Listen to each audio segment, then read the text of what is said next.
కార్తీక మాసాన్ని పురస్కరించుకుని సీతమ్మదార్లోని కృష్ణా మందిర్లో శ్రీ మాస శివరాత్రి సందర్భంగా పార్వతీ పరమేశ్వరిని కళ్యాణోత్సవం వైభవపేతంగా జరిగింది. కమిటీ సభ్యులంతా కన్యాదాతలుగా బీజేపీ సీనియర్ నాయకులు సూర్యప్రకాశ్రావు దంపతులను నియమించారు. అర్చకులు పార్వతీ పరమేశ్వరుల పరిణయాన్ని కన్నుల పండుగగా జరిపించారు. దేవతామూర్తులకు నూతన వస్త్రాలు సమర్పించారు. అనంతరం అన్న సమారాధన జరిగింది.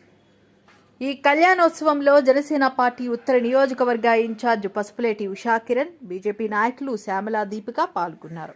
ఈ సందర్భంగా అర్చకులు తెన్నేటి నరసింహమూర్తి మాట్లాడారు.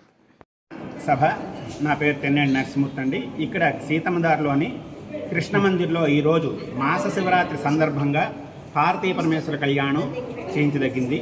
కమిటీ సభ్యులందరూ కూడా శుభప్రదంగా కళ్యాణం చేయించాలని కోరుకున్నారు. ఆ కార్యక్రమాన్ని చేయడానికి నన్ను బ్రహ్మత్వగా నియమించారు.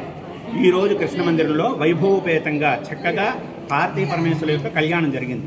అలాగే అందరూ తీర్థప్రసాదాలు తీసుకొని ఈ కన్యాదాతలుగా సూర్యప్రకాశ్రావు గారు కన్యాదాతలుగా వాళ్ళని నియమించాం. అంటే ధర్మకర్తలు వాళ్ళందరూ ఉన్నారు, కోటేశ్వరరావు వీళ్ళు వీళ్ళని ఇవాళ కళ్యాణానికి వీళ్ళు కూర్చోబెట్టాం. ఇదంతా కార్యక్రమం చేసే ముందు గణపతి పూజ, పుణ్యాహవాచనం, రక్షాబంధనం, ఆ తర్వాత ఇంకా స్వామివారికి మండపారాధన. స్వామి పార్వతీ పరమేశ్వరులే కాదు కదండి, వాళ్ళందరినీ పరివారాన్ని అందరినీ కోటి దేవతలను అందరినీ ఆవాహన చేసి మహాసంకల్పం చెప్పి చూర్ణిక ఇట్లా ఆశ్రవచనాలు ఇవన్నీ చెప్పి స్వామివారికి నూతన యజ్ఞోపవీత ధారణ మళ్ళీ శ్వశురదత్త ద్వితీయ యజ్ఞోపవీతం అని చెప్పి ఆయన యజ్ఞోపవీతం చేసి స్వామివారికి మళ్ళీ రక్షాబంధన ఆ పూజా కార్యక్రమం చేసి తలంబ్రాలు, మట్టెలు, మంగళసూత్ర ఇత్యాది సుముహూర్తంతో చేసి స్వామివారికి నమస్కారం ప్రజలందరూ చేసుకొని ఆయురారోగ్యాలు ఉండాలని చెప్పి ఇక్కడ ఈ కార్యక్రమం కళ్యాణ మహోత్సవం జరిగింది. సీతమ్మధార వేద ధర్మ రక్షణ సభ ఈ కృష్ణ మందిరం, ఇందులో ఈ కార్యక్రమం పార్వతీ పరమేశ్వర కార్యక్రమం జరిగింది. శుభం భూయాత్.